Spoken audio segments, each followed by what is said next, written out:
Que son nom soit loué. Quoiqu'on est encore convalescent, on est toujours en train de prendre des médicaments, mais quand même il y a vraiment un changement au niveau de la santé, il y a quand même une amélioration. Vraiment que le Seigneur soit loué.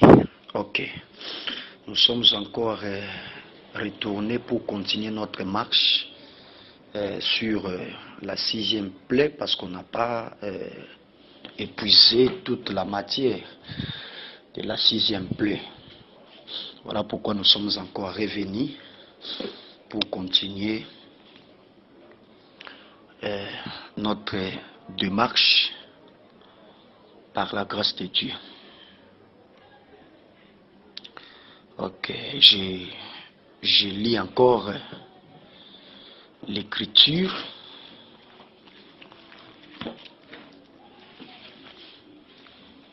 Exode chapitre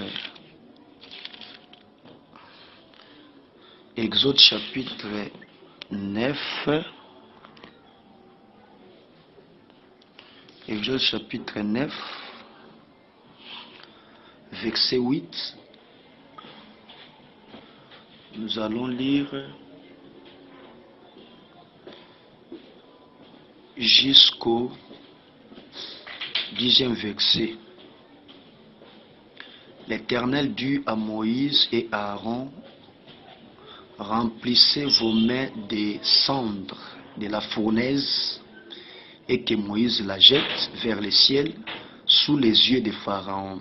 Elle deviendra une poussière qui couvrira tous les pays d'Égypte, et elle produira dans tous les pays d'Égypte sur les hommes et sur les animaux des ulcères formés par une irruption de pulture. Ils y prirent de la cendre des fournaises et se présentèrent devant Pharaon.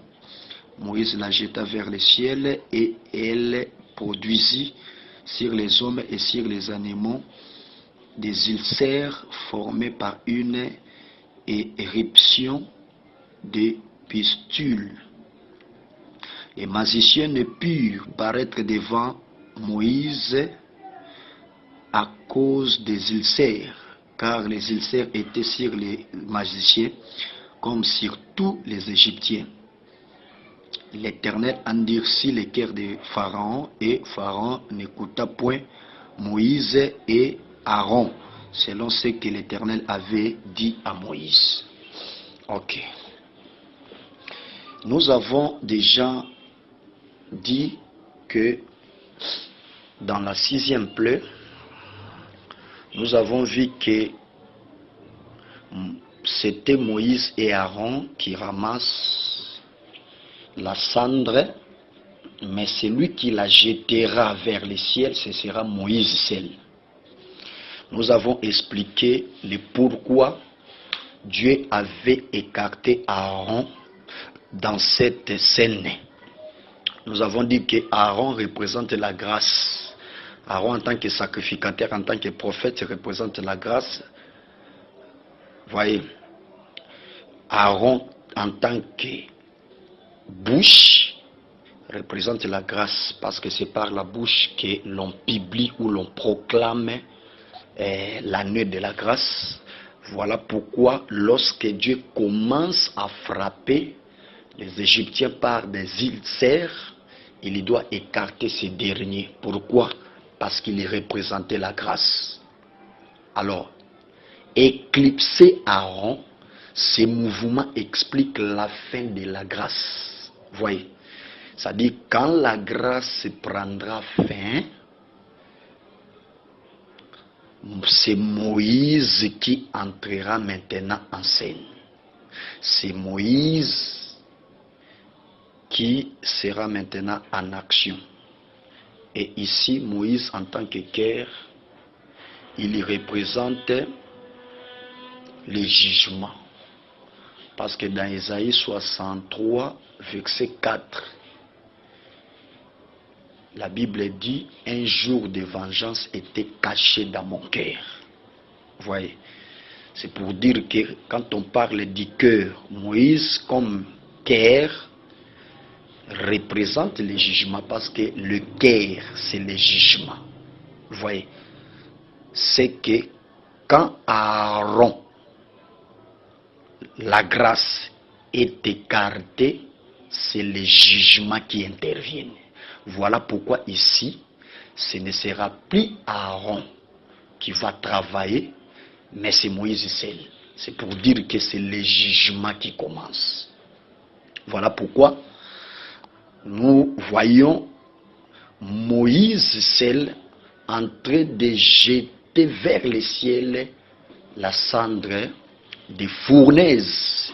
C'est pour dire que c'est le jugement qui commence, parce que dès que la grâce prend fin, c'est le jugement maintenant qui commence. Ok. Ce n'est pas fini. On remarquera que quand Moïse jette la cendre vers le ciel, n'oubliez pas que ce mouvement a été expliqué comme l'œuvre du ministère de la parole. Moïse ici représente aussi le ministère de la parole, parce que nous avons dit, avant que Moïse prenne la cendre, nous avons dit que la cendre confirme qu'il y a eu du feu qui s'est allumé quelque part. Et c'est là où Moïse est allé prendre maintenant de la cendre pour la jeter vers le ciel. Et on ne peut pas, d'après la loi, nous avons dit qu'on ne peut pas obtenir de la cendre si l'animal ou la victime n'est pas consumé. On devait d'abord consumer l'animal qui est sur l'autel. Ensuite, les sacrificateurs, quand l'animal sera entièrement brûlé, consumé, c'est ainsi que les sacrificateurs viendront maintenant prendre de la cendre. Vous voyez, c'est pourquoi nous avons dit que la véritable victime qui a été brûlée sur l'autel, c'était le Seigneur Jésus à la croix. La croix de Golgotha, c'était tout un autel sur lequel la victime qui est le Seigneur Jésus a été brûlée. Et il faut comprendre directement que le fait qui consume, qui brûle la victime, ce sont les souffrances que Christ a endurées à la croix. Voyez. Maintenant, quand l'animal est brûlé, on prendra maintenant de la cendre. C'est là où nous avons vite compris que la cendre, c'est la prédication de l'évangile. Voyez, voilà pourquoi l'évangile que nous prêchons, l'évangile de Christ, on l'appelle autrement la prédication de la croix. C'est pour dire que c'est la cendre produite par une victime consumée. Voyez.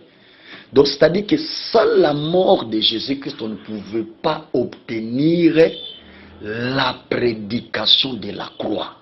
Donc, vous ne pouvez pas obtenir de la cendre si la victime n'est pas brûlée. Voyez. C'est-à-dire Jésus-Christ qui devait mourir afin que nous obtenions l'évangile que nous prêchons aujourd'hui. Et n'oubliez pas, je vous le rappelle, que dans la loi, quand on prend de la cendre, on va la répandre dans l'eau. Vous voyez. Là, c'est d'après Nombre chapitre 19. Et ensuite, on va purifier celui qui est impie. Vous voyez. C'est pour dire que le rôle de la cendre servait à la purification de l'homme impie. Vous voyez.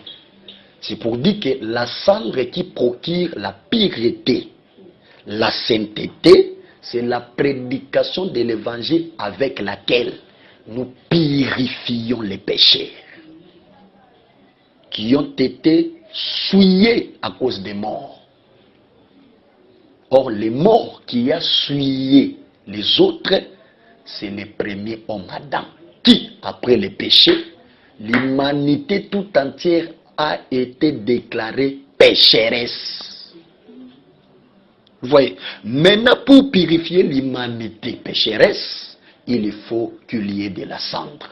Or, pour obtenir de la cendre, l'animal doit être consumé.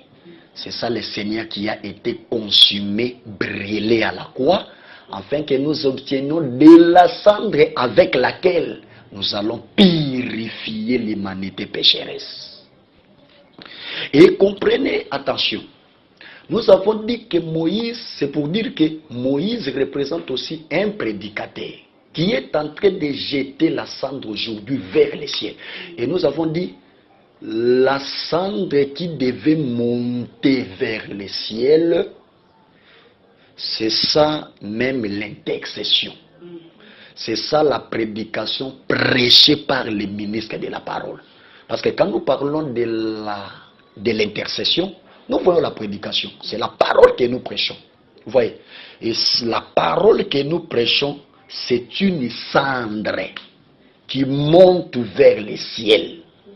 Et n'oubliez pas que cette cendre, quand elle monte vers le ciel, c'est pour que Dieu sente l'odeur de la victime brûler sur l'autel. Vous voyez? C'est qu'aujourd'hui, si Dieu ne frappe pas le monde, c'est parce qu'il y a de la cendre qui monte vers lui. Et quand Dieu sent, quand Dieu respire, il sent une bonne odeur. C'est-à-dire que cette cendre, vous voyez, exalte une odeur suave. Vous voyez, donc Dieu sent une bonne odeur. C'est ainsi qu'il ne peut pas frapper aujourd'hui. Pourquoi? Il sent l'odeur de la victime immolée, brûlée sur l'autel. Et nous avons déjà dit que la véritable victime, c'est le Seigneur qui a été immolé à la croix, qui a été brûlé à la croix. Donc aujourd'hui, si Dieu pardonne, c'est parce qu'il y a une œuvre qui a été faite à la croix de Golgotha. Vous voyez, c'est pour dire que la cendre, c'est la prédication qui est prêchée aujourd'hui. Et aujourd'hui, il faut savoir que cette cendre n'est pas encore renversée.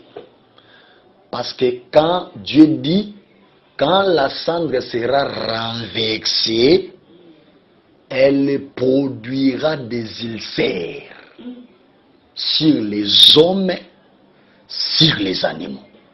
Vous voyez? Donc c'est la colère de Dieu. Et nous disons qu'aujourd'hui, jusqu'à présent, la cendre n'est pas encore renversée sur la terre. Vous voyez? Elle reste encore au ciel. Et c'est ça l'intercession qui nous sauve aujourd'hui. C'est ça la prédication qui nous sauve aujourd'hui. Mais il y aura un temps, lorsqu'Aaron sera écarté. C'est ça la fin de l'intercession. C'est Moïse qui intervient. Moïse, comme le cœur, c'est le jugement, non? Aaron, comme la bouche, c'est la grâce. Vous voyez? Et dès qu'Aaron est écarté, Moïse va jeter de la cendre. Vous voyez? Maintenant, la cendre va encore retourner. Elle sera renversée pour frapper maintenant les Égyptiens par des ulcères. Vous voyez? C'est pour dire que la parole qui est prêchée aujourd'hui, la parole qui nous sauve aujourd'hui, demain, elle sera renversée. Elle changera de forme en devenant jugement. Vous voyez? Elle deviendra jugement contre les habitants de la terre. C'est pourquoi j'aime beaucoup la portion de cette écriture. J'aime beaucoup la précision de cette écriture. Je suis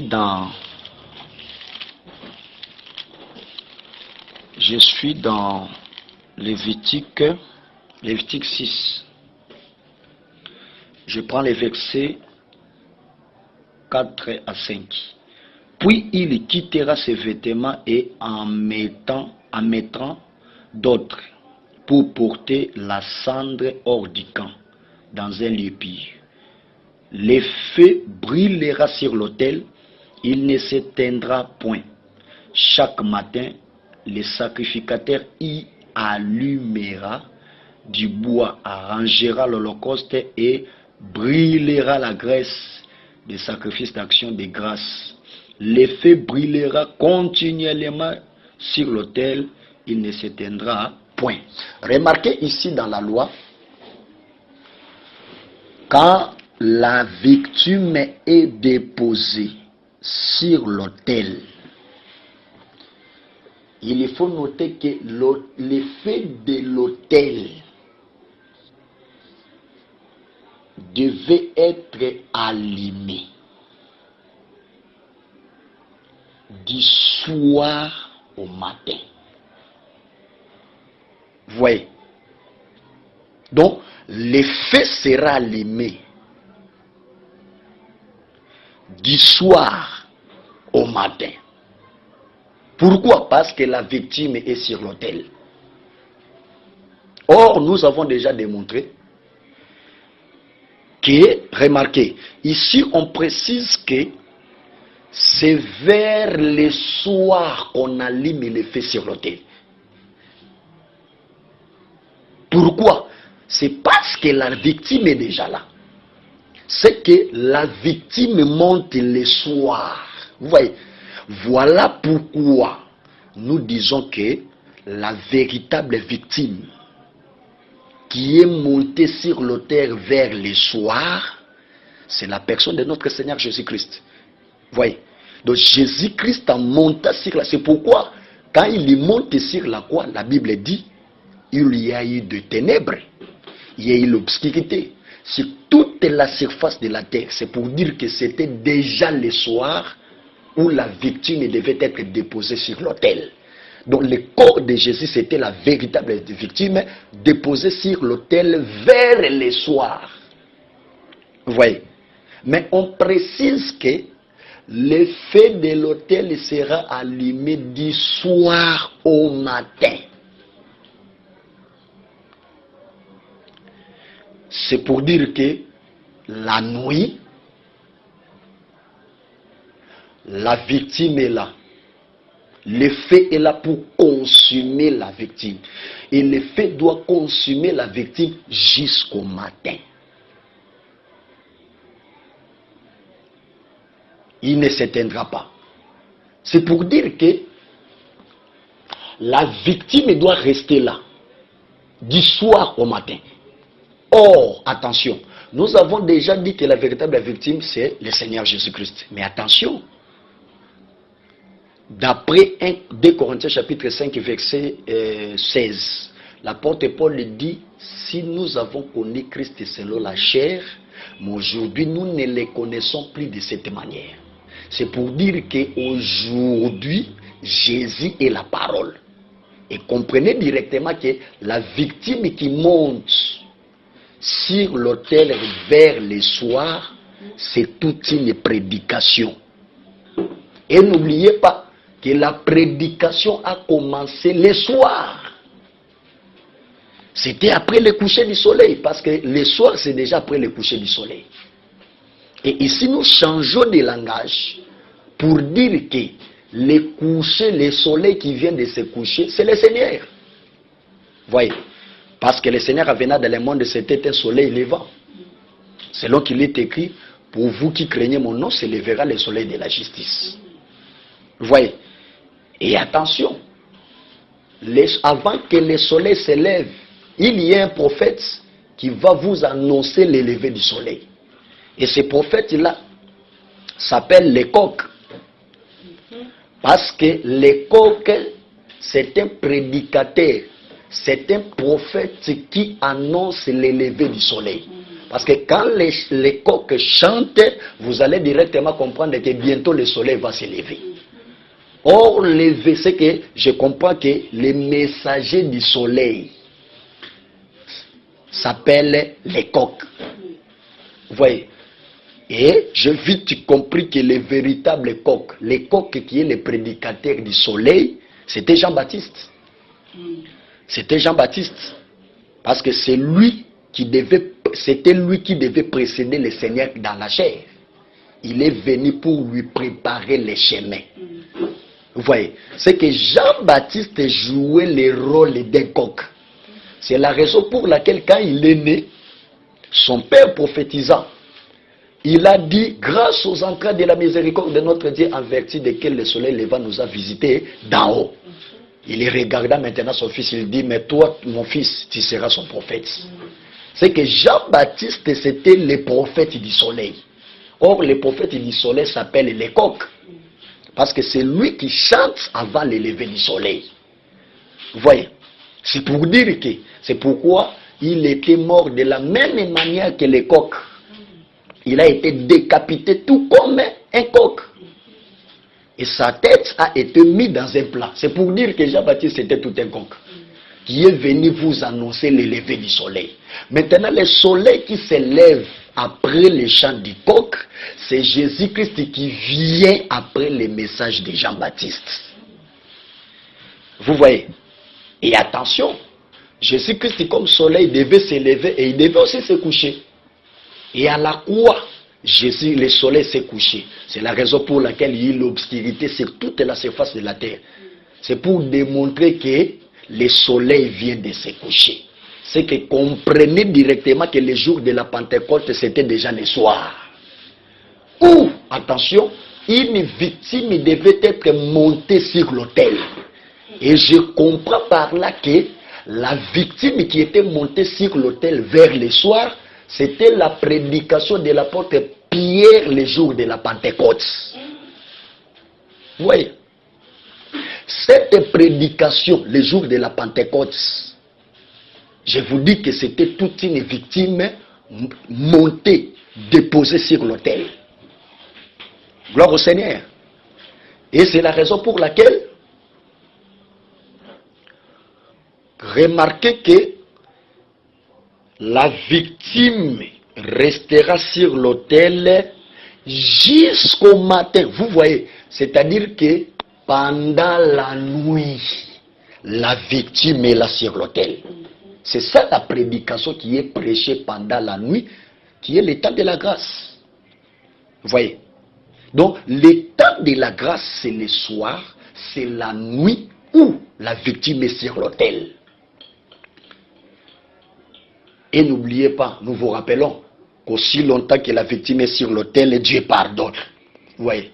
Donc si aujourd'hui nous pouvons obtenir son pardon, nous pouvons obtenir sa miséricorde, sa grâce, c'est parce qu'il y a une victime sur l'autel. C'est ça la prédication prêchée aujourd'hui. Vous voyez? Mais attention, on précise que la victime sera là jusqu'au matin. Et dès qu'il fera matin, le sacrificateur apparaîtra. Vous voyez, entrera dans le sanctuaire pour renverser les charbons ardents. Quand est-ce qu'il renverse les charbons ardents? C'est le matin. Or, attention, quand on parle du matin, on voit directement les jugements. C'est les jugements. Vous voyez? Parce que le matin, c'est la fin de la nuit. Or, la fin de la nuit c'est la dispensation de la grâce. Et dès que cette dispensation arrivera en son terme, directement ce sera le matin. C'est ainsi que nous allons voir maintenant les sacrificateurs, l'apparition d'un sacrificateur. Et comprenez directement que ici, le sacrificateur qui fera son apparition, c'est la personne de notre Seigneur Jésus-Christ, qui reviendra lors de la bataille d'Armageddon. C'est ça le matin, et ce sera pour renverser les charbons ardents. Vous voyez? Et les charbons ardents qui seront renversés, ce mouvement explique le jugement de Dieu qui tombera sur les habitants de la terre. Donc c'est pour dire que les charbons, c'est pourquoi l'apôtre Paul avait dit, si quelqu'un te fait du mal, tu ne peux pas réagir de la même manière. Toi, tu dois toujours le faire du bien. Il dit, en agissant ainsi, tu es en train de mettre des charbons ardents sur sa tête. Donc, il faut comprendre qu'aujourd'hui, les méchants, tels qu'ils sont là, ils ont des charbons. Maintenant, le souverain sacrificateur reviendra pour allumer les feux sur leur tête. Et c'est ça le jugement qui tombera sur les païens. Voilà pourquoi nous disons que le matin, c'est le jugement. C'est le temps où le Seigneur viendra manifester sa colère, manifester son jugement contre les habitants de la terre. C'est pourquoi nous affirmons pour ainsi dire qu'aujourd'hui, la cendre, voyez, aujourd'hui la cendre est la prédication de la croix qui est prêchée aujourd'hui. Aujourd'hui, la cendre n'est pas encore renversée pour produire des ulcères. C'est l'intercession, c'est la parole qui nous sauve aujourd'hui. Mais demain, cette parole deviendra les jugements contre les habitants de la terre. Remarquez ici d'Apocalypse.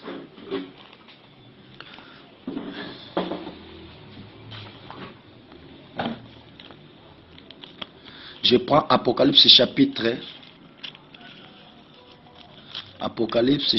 5.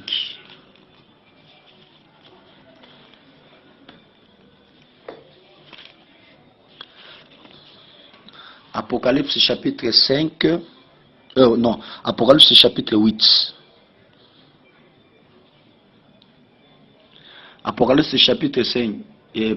Apocalypse chapitre 8. Je commence par le verset 3. Et un autre ange vint, et il s'éteint sur l'autel, ayant un encensoir d'or. On lui donna beaucoup de parfums, afin qu'il les offrit avec les prières de tous les saints sur l'autel d'or qui est devant le trône. La fumée des parfums monta avec les prières des saints de la main de l'ange devant Dieu. Et l'ange prit l'encensoir, les remplit du feu de l'autel et les jetait sur la terre. Et il y eut des voix, des tonnerres, des éclairs et un tremblement de terre. Voyez, remarquez. Ici, j'envoie un ange qui a pris beaucoup de parfums. Voyez, cet ange-là, la Bible a dit, il s'est tenu sur l'autel ayant un encensoir d'or et on lui donna beaucoup de parfums, afin qu'il les offrit avec les prières de tous les saints sur l'autel d'or qui est devant le trône. Remarquez. Cet ange prend d'abord l'encensoir avec beaucoup de parfums et on précise que pour les offrir. Voyez, pour les offrir où? Sur l'autel d'or qui est devant Dieu, devant le trône de Dieu. Maintenant, remarquez ce merveilleux parallélisme. La Bible dit, l'ange remplit l'encensoir du feu de l'autel. Voyez, et les jeta, voyez, sur la terre, et il y eut des éclairs, des tonnerres et un tremblement de terre. Les mouvements qui expliquent les jugements. Vous voyez, remarquez ce merveilleux parallélisme. J'ai vite compris que l'ange en question, c'est Moïse. Parce que tout comme Moïse remplit ses mains de la cendre de fournaise, de même l'ange a rempli du feu de l'autel l'ascensoir. Vous voyez, l'ange ici va jeter quoi? Le feu de l'autel sur la terre, afin qu'il y ait des tonnerres, des éclairs et un tremblement de terre. Et Moïse, dans Exode, va aussi jeter de la cendre de l'autel, des fournaises. Vous voyez, vers le ciel, et quand elle sera renversée, c'est pour frapper les Égyptiens par des ulcères. Gloire au Seigneur. C'est la même chose. C'est pour dire que cet ange-là, d'ailleurs n'oubliez pas que quand nous disons que cet ange-là c'est Moïse, nous voulons dire que le véritable ange ici, c'est un prédicateur. Ici, l'ange représente un prédicateur. Je suis dans la révélation. Ici, l'ange représente un prédicateur en tant que messager. Maintenant, remarquez, l'ange prend d'abord un ascensoir avec beaucoup de parfums. Il va les offrir sur l'autel d'or, l'autel du parfum. Très important. Or, attention, la Bible dit que ces parfums seront montés avec les prières de tous les saints. Très important. Remarquez. Or, quand on parle du parfum, on voit une odeur, non? Or, l'odeur dans la pensée de Dieu, c'est la connaissance. D'après 2 Corinthiens chapitre 3. D'après 2 Corinthiens chapitre 3. 2 Corinthiens chapitre 3. Pardon, 2 Corinthiens chapitre 2, verset 14. Grâce soit rendue à Dieu qui nous a fait toujours triompher en Christ et qui répand par nous en tout lieu l'odeur de sa connaissance. C'est pour dire que quand on parle du parfum, on voit l'odeur. Parlant de l'odeur, on voit directement la connaissance, c'est-à-dire la parole. Et comprenez directement que l'ange qui offre des parfums sur l'autel, c'est tout un prédicateur, c'est l'œuvre du ministère. C'est l'œuvre du ministère de la parole. Vous voyez, parce que le ministère de la parole est en train d'offrir des parfums sur l'autel afin que Dieu sente une odeur qui apaisera sa colère. Voilà pourquoi sa colère aujourd'hui est temporisée, est apaisée. Pourquoi? Parce qu'il y a un ange qui est en train d'offrir des parfums sur l'autel d'or. Vous voyez, c'est la raison pour laquelle Dieu pardonne. Et comprenez directement que cet ange-là, si je vais encore illustrer cette pensée, je vais encore dire que pour aller plus loin, je vais encore dire que cet ange-là, c'était Lévi. Parce que pendant que Moïse bénissait Lévi, il a dit, oh Lévi, toi, tu mets de l'encens dans les narines de l'Éternel. Vous voyez, on dit que Lévi met de l'encens dans les narines de l'Éternel. Vous voyez, c'est pourquoi je comprends que l'autel d'Holocauste, où on offrait des sacrifices, des holocaustes, c'était la bouche de l'Éternel. C'était la bouche par laquelle l'Éternel mange. Mais attention, l'Éternel avait aussi un nez, avait aussi les narines. Or, les narines ici, c'était l'autel de l'Holocauste. Pardon, c'était l'autel des parfums. Je vous dis que l'autel des parfums, c'était les narines de notre Dieu. Voilà pourquoi Moïse dit à Lévi, tu mets de l'encens dans les narines de l'Éternel. Or, qu'est-ce que Lévi faisait? Il offrait des parfums sur l'autel d'or. Vous voyez, c'est que l'autel des parfums, c'était le nez de Dieu. c'était les narines où Lévi mettait du parfum, offrait du parfum. Pourquoi? C'est pour que Dieu ne puisse pas éternuer. Parce que c'est tout un crocodile. Si vous ne mettez pas de l'encens dans ses narines, il va éternuer. Et ce sera maintenant le monde qui sera consumé. Personne ne sera sauvé. Voilà pourquoi aujourd'hui, Dieu comme le crocodile ne peut pas s'éternuer parce que Lévi est là pour mettre de l'encens dans ses narines. Vous voyez, c'est une façon d'apaiser la colère divine, de temporiser sa colère. Oh, véritable Lévi, c'est le ministère de la parole. C'est le ministère de la parole. C'est pour dire que l'encens que nous mettons dans les narines de notre Dieu, c'est la prédication. Et quand Dieu sent la prédication de l'évangile prêché par le ministère de la parole, il ne peut pas frapper. Pourquoi ne frappe-t-il pas le monde? C'est parce qu'il y sent une bonne odeur, une odeur suave qui apaise sa colère. Ouais, c'est pourquoi j'ai dit, l'autel des holocaustes, c'était la bouche de Dieu. L'autel des parfums, c'était les narines ou les nez de Dieu. Les chandeliers, c'était son œil. Ah, on a beaucoup à dire là-dessus, frère.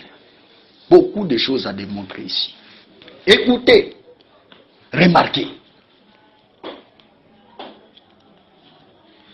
Je disais que j'étais en train de démontrer que cet ange-là, c'est le ministère de la parole qui est en train d'offrir. Maintenant, remarquez, la Bible dit, les parfums étaient montés vers Dieu avec les prières de tous les saints. Donc aujourd'hui, ce qui apaise la colère de Dieu sur les hommes, c'est les parfums ainsi que les prières des saints. Vous voyez? Donc la prédication qui est prêchée par le ministère de la parole et les prières des saints, quand nous invoquons le Seigneur, nous implorons sa miséricorde, nous implorons sa grâce, c'est ça, les parfums et les prières des saints qui montent vers Dieu. Vous voyez? Voilà la raison pour laquelle Dieu ne peut pas frapper aujourd'hui. Pourquoi? Parce qu'il y a un ange qui est en train d'offrir des parfums sur l'autel d'or. Et c'est là où j'ai béni le Seigneur. Il n'offre pas les parfums sur n'importe quel autel. On précise que c'était sur l'autel d'or, c'est-à-dire l'autel des parfums. Parce que si tu offres des parfums sur un autre autel, il ne sera pas agréé. Pour que Dieu puisse agréer ton offrande de parfum, tu dois les offrir sur l'autel d'or. Attention, je prends d'abord l'autel d'or. Vous voyez, donc c'était un autel couvert de l'or. Très important. Et je vous le rappelle que l'autel avait la forme d'un carré. Ça, c'est la première des choses. L'autel avait la forme d'un carré. Or, le carré est une figure géométrique qui a 4 côtés égaux. C'est-à-dire que dans cette figure appelée carré, il n'y a pas de défaut. Vous voyez? Et comprenez directement que l'humanité tout entière, il n'y avait pas de carré. Personne n'était carré. Parce que tout le monde avait des défauts. Or, quand on parle du défaut, on voit les péchés. C'est-à-dire nous étions tous pécheurs. La seule personne qui était considérée comme carré devant Dieu, c'était le Seigneur Jésus-Christ. C'est que le véritable autel ayant la forme d'un carré, c'était le Seigneur Jésus-Christ. Donc, si vous regardez le Seigneur, vous allez vous rendre compte que c'était un homme carré. C'est-à-dire, en lui, il n'y avait pas de défaut. Et comprenez directement que le carré, c'est un agneau. Oh, ça, ce n'est pas moi qui l'ai dit. 1 Pierre chapitre 1, verset 19 à 20.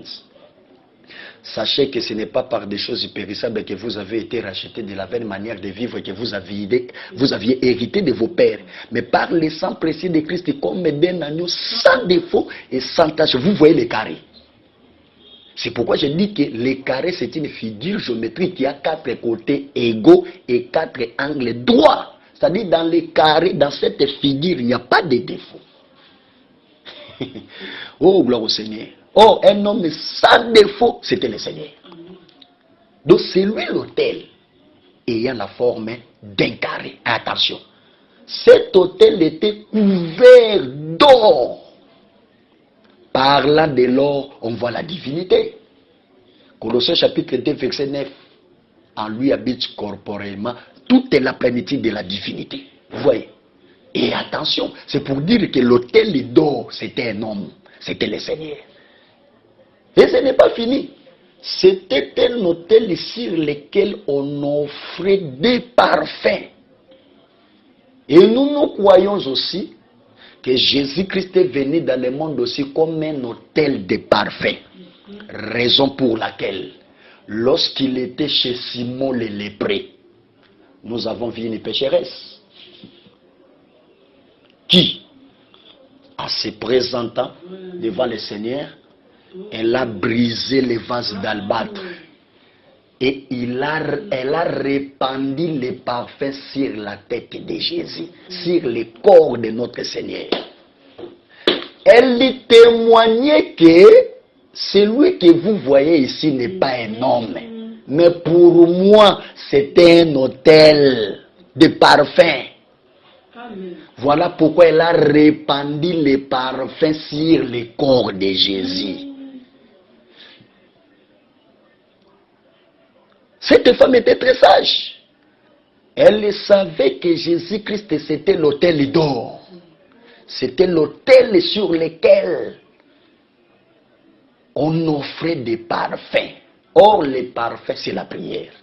Or, les parfums, c'est la prédication. Et comprenez directement que les parfums offerts sur l'autel d'or, c'est une prédication prêchée au nom de Jésus-Christ. Parce que notre prédication, c'est un homme. Ça, ce n'est pas moi qui l'ai dit, c'est l'apôtre Paul. Paul dit, nous ne nous prêchons pas de nous-mêmes, mais c'est Christ le Seigneur que nous prêchons. Donc notre prédication, c'est tout un homme. Et attention, pour que Dieu agrée une prédication, elle doit être prêchée au nom d'un homme, à l'honneur d'un homme. Vous voyez? Et cet homme n'est pas Branham. Cet homme n'est pas Kimbang. Cet homme n'est pas Mahomet. Cet homme n'est pas Mukuna Dieu. Mais l'homme en question, c'est l'homme de Galilée. C'est la personne de notre Seigneur Jésus-Christ. Parce que Jésus est l'explication de tous les ustensiles du tabernacle. Voyez. Donc quand cette femme offrait des parfums sur notre Seigneur Jésus-Christ, elle confirmait, elle témoignait que le Seigneur Jésus c'était l'autel des parfums. Quand vous voyez le Seigneur en train de nourrir les enfants-més, en train de multiplier les pains dans les déserts pour nourrir les enfants-més, il confirmait que c'est lui la table de pain de proposition. Quand vous voyez le Seigneur en train de laver les pieds de ses disciples, il confirmait que c'est lui la véritable qui viderait. Quand il dit je suis la lumière du monde, il confirmait que c'est lui le chandelier. Donc c'est pour dire que tous les ustensiles du tabernacle représentaient la personne de notre Seigneur Jésus-Christ. Ok, c'est pourquoi je retourne maintenant. J'étais en train de démontrer que cet ange va d'abord offrir des parfums et les parfums montent. Vous voyez. Maintenant, quand Dieu sent l'odeur du parfum, il pardonne. D'ailleurs, n'oubliez pas que c'était à cause de l'odeur d'une offrande que Dieu a juré en disant, je ne frapperai plus jamais la terre par les déluges. Là, je suis dans Genèse. Là, je suis dans Genèse. Genèse chapitre 9. Après les déluges, Noé avait offert des sacrifices composés des animaux et des oiseaux. Et ensuite, la Bible dit, Dieu avait senti une bonne odeur. Une bonne odeur. C'est ainsi qu'il a juré que je ne frapperai plus le monde de cette manière. C'était à cause de l'odeur d'une offrande. Vous voyez? Et nous croyons que ces sacrifices-là, qui avaient une bonne odeur, une odeur agréable à Dieu, mais c'était le corps de Jésus-Christ. Parce que notre Seigneur Jésus-Christ avait aussi deux natures. Il avait la nature animale et la nature aviaire. Vous voyez? C'est pour dire que l'animal représente le corps de Jésus, représente Jésus comme fils de l'homme. Vous voyez? Tandis que l'oiseau représente le Seigneur comme Dieu créateur, comme la parole créatrice, comme la parole du commencement, comme le créateur lui-même, comme le Père, dont l'oiseau nous révèle sa nature céleste, sa nature divine. C'est pour dire que ces sacrifices-là, c'était le corps d'un homme, c'était le Seigneur Jésus-Christ, qui, après être offert à la croix du Calvaire, une odeur était montée vers Dieu. Vous voyez? Et cette odeur-là, c'est l'intercession même de la personne de notre Seigneur Jésus-Christ. Vous voyez? C'est ce qui a fait que Dieu puisse jurer qu'il ne frappera plus jamais la terre de cette façon. Et ensuite, il va parler maintenant de l'arc-en-ciel. C'est pour dire qu'après le sacrifice de la croix, Jésus-Christ est devenu maintenant un arc-en-ciel auprès du Père. Parce que Dieu va dire, quand même je rassemblerai les niais pour faire pleuvoir sur la terre, si l'arc apparaît, je ne frapperai plus la terre. Vous voyez? C'est qu'après l'offrande, le Seigneur est devenu un arc-en-ciel auprès du Père. On n'oubliez pas, frère, que dans Jérémie chapitre 9, verset 3, là-bas on nous parle de l'arc comme la bouche. Vous voyez? C'est pour dire que l'arc-en-ciel, c'est tout un avocat, c'est une bouche qui parle auprès du Père, c'est l'avocat, c'est l'intercesseur. C'est pour dire qu'après la mort de Christ à la croix, il est devenu notre avocat auprès du Père. Vous voyez? Parce que quand Dieu dit, même si je rassemblerai les niais, ça c'est la colère, non? C'est la colère. Parce que quand les niais se rassemblent, c'est pour que la pluie tombe. Or la pluie, c'est le symbole de la colère de Dieu. Vous voyez? Mais si l'arc parle, l'arc apparaît, c'est fini, la pluie ne tombera plus. C'est pour dire que aujourd'hui, l'encens, vous voyez, les parfums qui montent avec les prières des saints, c'est la prédication de l'évangile. Vous voyez, qui apaise aujourd'hui la colère de Dieu. Mais remarquez, l'ange va maintenant mêler l'encensoir avec du feu de l'autel. Et il va maintenant les renverser. Et dès que l'encensoir et le feu de l'autel sera renversé, la Bible dit il y eut des éclairs, des tonnerres, des voix et un tremblement de terre. Toutes ces choses nous révèlent le jugement de Dieu. Mais notez qu'aujourd'hui, le parfum n'est pas encore renversé. C'est là où C'est là où je suis. Le parfum n'est pas encore renversé. Le parfum, c'est la prédication de l'évangile que nous écoutons aujourd'hui. C'est ça même l'intercession faite au ciel. Aujourd'hui, elle n'est pas encore renversée. Donc le parfum monte pour apaiser la colère de Dieu.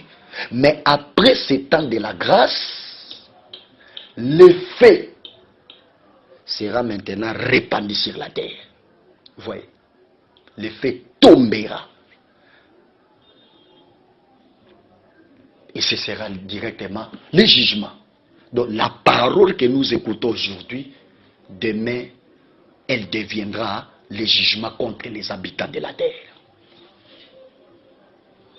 Voilà la raison pour laquelle, quand Jésus est venu pour la première fois, devant Lazare, il a pleuré. La Bible dit Jésus pleura. Quoi qu'il y a aussi des mystères cachés dans cette portion de l'Écriture. Jésus pleura. Il y a un grand mystère. C'est un grand thème. Vous voyez, il dit que Jésus pleura. C'est pour dire que dans la première venue, ses yeux faisaient couler des larmes. Vous voyez, et quand Jésus-Christ verse des larmes, c'est pour sauver Lazare. C'est pour que Lazare qui est mort soit ressuscité. C'est pour dire que dans la première venue, ses yeux devaient verser des larmes pour ressusciter l'humanité morte en Adam. Parce qu'il y a beaucoup de choses à dire là-dessus concernant la résurrection de Lazare. Mais nous ne sommes pas vraiment là-bas. Mais je démontre ici que dans la première venue, ses yeux versaient des larmes. Et c'est pour sauver. D'ailleurs, n'oubliez pas, je vous le rappelle encore que pour que Samson accorde l'explication de l'énigme à ses camarades, sa femme devait pleurer auprès de lui. Vous voyez? Donc c'était les larmes versées par la femme qui a fait que Samson puisse accorder aux gens l'explication de l'énigme. Et nous croyons ici que la femme de Samson, c'était aussi la personne de notre Seigneur Jésus. Vous voyez? Qui est venu aussi pour pleurer, afin que Dieu, qui est Samson, nous accorde l'explication de l'énigme. Et c'est ça l'interprétation que nous obtenions aujourd'hui. Vous voyez? Mais remarquez, quand Jean a vu Jésus-Christ dans l'île de Patmos, là je suis d'Apocalypse chapitre 1. Que dit la Bible? La Bible dit que ses yeux étaient comme des flammes de feu. Vous voyez? C'est pour dire que dans la seconde venue, ses yeux ne verseront plus de larmes. Les larmes seront transformées en flammes de feu. Et c'est ça le jugement. Vous voyez, c'est pour dire que la parole qui nous sauve aujourd'hui, c'est ça les larmes. Demain, elle deviendra de flammes de feu pour consumer les habitants de la terre. Voilà pourquoi David, non, je prends d'abord Gédéon, a entendu un homme qui était en train de relater à son camarade le songe qu'il a eu. Qu'est-ce qu'il a vu? Il a vu un gâteau de pain d'orge. Et venir renverser la tente de Madian. Vous voyez? Mais son camarade va interpréter ce songe en disant: ce que tu as vu là n'est rien d'autre que l'épée de Gédéon. Vous voyez? Remarquez que le gâteau de pain d'orge est devenu l'épée de Gédéon. Aujourd'hui, la parole de l'évangile que nous prêchons, la prédication de l'évangile que nous prêchons aujourd'hui, c'est un gâteau d'orge. C'est un gâteau qui amène quiconque croit à la satiété. Vous voyez? C'est le gâteau que nous consommons aujourd'hui. Mais attention, demain ce gâteau-là deviendra l'épée pour renverser les cas de Madian. C'est ça le jugement. Parce que quand on parle de l'épée, on voit directement les jugements. D'ailleurs, n'oubliez pas, Samson, pour juger les deux femmes, il avait utilisé l'épée. C'est pour dire que l'épée est le symbole du jugement. C'est pour dire que aujourd'hui, la parole que nous écoutons, c'est un gâteau d'orge. Mais demain, elle deviendra l'épée contre les habitants de la terre. Donc on a vraiment beaucoup de choses à dire là-dessus. Mais je crois qu'on va continuer par la grâce de Dieu. Comme le Seigneur nous a fait un peu de grâce, on va continuer notre exposé. Parce qu'on n'a pas encore épuisé toute la matière dans la première plaie et dans la sixième plaie, pardon. Je crois qu'on va continuer même demain par la grâce de Dieu si Dieu le veut. Vraiment que le Seigneur vous bénisse.